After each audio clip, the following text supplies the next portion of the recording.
Mafia के nexus की घुसपैठ सत्ता और कानून के बाद अब अदालतों तक भी पहुंची। 3 साल में 240 नशा तस्करों की फर्जी जमानत, असली जमीन, नकली जमानती और कोर्ट के अफसरों तक की मिलीभगत। कोर्ट के रीडर, वकील, रेवेन्यू अफसर, सबका नेक्सस पंजाब में नशे को देना चाहता बढ़ावा। आधार से ओटीपी तक सब फर्जी, ओटीपी भी खुद से डाल। आखिर कौन है इस जमानत स्कैम का मास्टरमाइंड?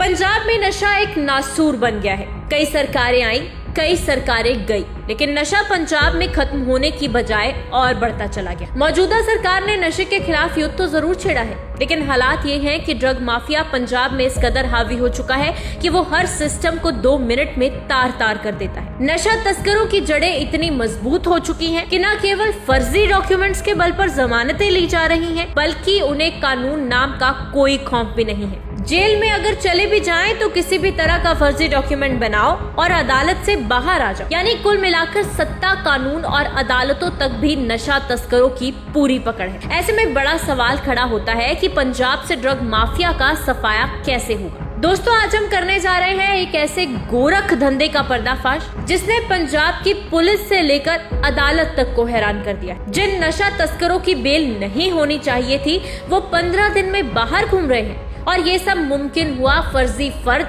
नकली आधार और मिलीभगत से। कहानी में वकील भी शामिल है, अफसर भी और अदालत के कर्मचारी भी।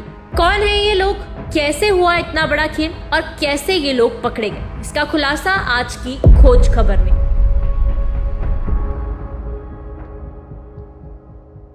वो नशा तस्कर जिन पर सरकार लगातार शिकंजा कस रही है, वो तस्कर जो पंजाब को नशे की दलदल में धकेल रहे हैं, जिनकी गिरफ्तारी पुलिस के लिए बड़ी कामयाबी मानी जाती है। अब उन्हीं तस्करों ने जेल से बाहर निकलने का ऐसा रास्ता ढूंढ निकाला कि पुलिस और कोर्ट दोनों हैरान रह गए। पंजाब के 3 जिलों पटियाला, संगरूर और लुधियाना में स्कैम के जरिए अब तक 240 से ज्यादा आरोपी एनडीपीएस जैसे संगीन मामलों में बेल पर छूट चुके हैं। ऐसे आरोपी जिन पर एनडीपीएस के 5 से 12 मामले तक दर्ज हैं, जबकि 5 से ज्यादा मामले दर्ज होने वाले आरोपियों को जमानत नहीं मिलती। और ये सब कुछ हुआ एक संगठित फर्जीवाड़े से, जिसमें शामिल थे कोर्ट के रीडर, वकील, रेवेन्यू विभाग के अधिकारी और दलाल, जिनके साथ मिलकर इन तस्करों ने कानून को भी चकमा दे डाला। पंजाब में नशा तस्करों ने जेल से बाहर आने का ऐसा शातिर सिस्टम बना लिया कि असली जमीन वालों को भी खबर नहीं लगी कि उनकी जमीन पर किसी और की जमानत हो चुकी है। 3 जिलों पटियाला, संगरूर और लुधियाना में ये स्कैम चला और अब तक 240 से ज्यादा आरोपियों को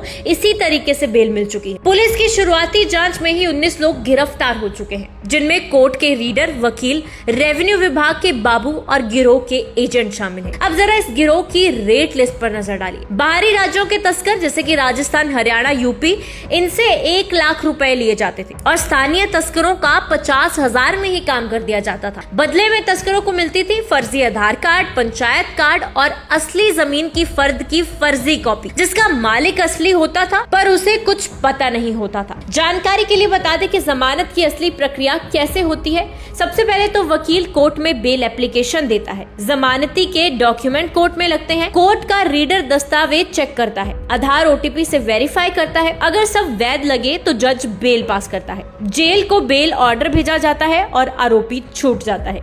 लेकिन इस स्कैम में क्या हुआ? सब कुछ फर्जी था, आधार, फोटो, नंबर, मोबाइल तक।